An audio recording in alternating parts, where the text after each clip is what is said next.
Racing to the 2020 Breeders' Cup, and this time let's take a look at race on Saturday. They will be mowing the lawn in the Breeders' Cup Mile on the turf. An outstanding 14-horse field lined up here. Let's focus in on some of the main contenders. Kameko is very interesting, strong European form. He comes in multiple Grade 1 races that he's ran in. Meanwhile, Siskin is a two-time Grade 1 winner going off at 12-1 on the morning line. I have a feeling he's going to be bet down a little bit below that. Digital Age gets the cutback from the win at Churchill Downs on Derby Day undercard, the Woodward Reserve Turf Classic. Meanwhile, Casa Creed gets in, and he is 20-1 on the morning line. I think that's a horse that I'm going to take a look at. This turf race, it usually comes down. You get some horse that kind of sprints open and coming into the stretch, and then late you usually get a few closers. At Keeneland, it's interesting. We're going to try to keep it fast and firm most of the week. Weather should be good, and so I think it does favor a few of the Europeans, especially Kameko and Siskin are my top two selections. March to the Arch is the type of horse that always runs his race, gets a lot of fractions to run into here. He could be closing late for third or fourth, one to use in the bottom half of the exotics. Interesting morning line on Ivar, who won at Keeneland the last time out, and he is 4-1, and I just don't see him as the favorite, although he has run an impressive front-running win.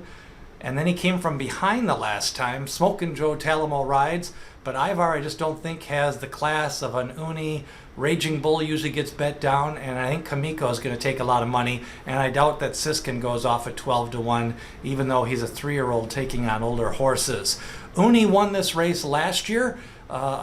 Definitely capable of winning this year. She's got to win over the turf course. She's got to win in her last start, and when she kind of brings that stretch run, there's nothing you can really do about it. So for her, it's just a matter of getting some fractions, and she's going to try to close late. She won this race last year, and she'll definitely be a strong contender to get the repeat victory.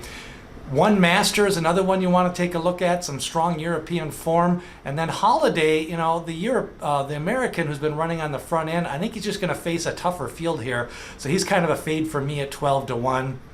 Raging Bull did win the Shoemaker with fast fractions, although he's been overbet in most of his races. Raging Bull at 8-1 out of the 14 hole. I don't like that post position. I think he could float up a little bit to 12-13-1, and maybe one that I want to use. Factor This has been running longer, tightens up, although he does his best running kind of as a bull on the front end. Factor This is probably going to be a fade for me on most of my tickets. Another horse to take a look at is Circus Maximus at the rail. Ryan Moore and Aidan O'Brien trains this one, so definitely consider Circus Maximus as one of your top contenders. This is a wide open Breeders' Cup Mile turf. Again, my plays are going to focus around Kameko and Siskin and possibly a little bit of Digital Age. I like the cutback for him from a 1 1/8 to a flat mile. Who do you like in the FanDuel Breeders' Cup Mile turf?